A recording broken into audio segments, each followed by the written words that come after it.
Наскільки ми любимо наших франчайзів, що їздимо до них дуже часто.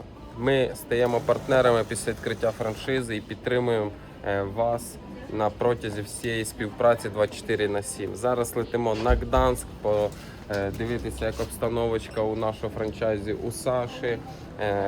Є багато справ до вирішення, є питання з приводу локала, будемо сьогодні вирішувати. Скоро, до речі, відкриття локалу в Гданську.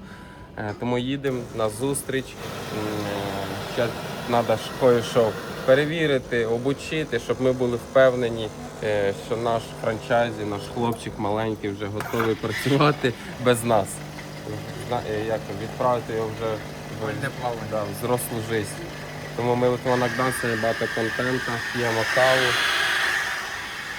і летимо. Сьогодні буде багато контенту, тому всім бажаємо гарного дня та продуктивного дня. Поки ви спите, ми працюємо.